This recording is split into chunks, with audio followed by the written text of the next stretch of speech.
പ്രതിസന്ധികൾ ഒഴിയാതെ AMMA സംഘടന താൽക്കാലിക കമ്മിറ്റിയുടെ വാട്സാപ്പ് ഗ്രൂപ്പിൽ നിന്ന് നടൻ ജഗദീഷ് ഇറങ്ങിപ്പോയി.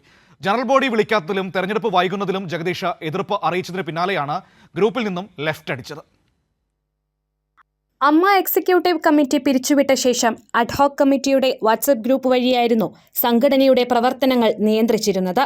ജനറൽ ബോഡി നടത്തുന്നതിലും തെരഞ്ഞെടുപ്പ് വൈകുന്നതിലും ജഗദീഷ് നേരത്തെ എതിർപ്പ് അറിയിച്ചിരുന്നു.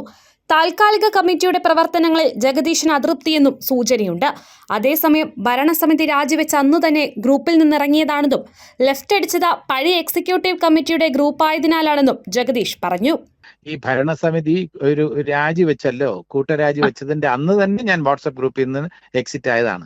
നമുക്കൊരു ഭരണസമിതി ഇല്ലാതാകുമ്പോൾ ആ വാട്സപ്പ് ഗ്രൂപ്പിൽ തുടരുന്നതിൽ കാര്യമില്ല എന്നതുകൊണ്ട് മാത്രം അന്ന് രാജിവെച്ചാണ്. അപ്പൊ അതിനുശേഷമുള്ള തീരുമാനങ്ങളും അതിനു മുമ്പേ രാജിവെക്കുന്ന ഇങ്ങനെയൊക്കെ തീരുമാനങ്ങൾ വരും, അത് പ്രതീക്ഷിച്ച് നേരത്തെ ഞാൻ രാജിവെച്ചതാണ്. ഹേമ കമ്മിറ്റി റിപ്പോർട്ട് പുറത്തു വന്നതിന്റെ പശ്ചാത്തലത്തിൽ രാജിവെച്ച അമ്മ ജനറൽ സെക്രട്ടറി നടൻ സിദ്ദിഖ് വാർത്താ സമ്മേളനം നടത്തിയത് അമ്മയിൽ പൊട്ടിത്തെറിക്ക് കാരണമായിരുന്നു.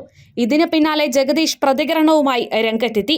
പ്രതികരിക്കാൻ വൈകിയത് അമ്മയുടെ ഭാഗത്ത് പറ്റിയ വീഴ്ചയാണെന്നും ജഗദീഷ് ചൂണ്ടിക്കാട്ടിയിരുന്നു. കൈരളി ന്യൂസ്, കൊച്ചി.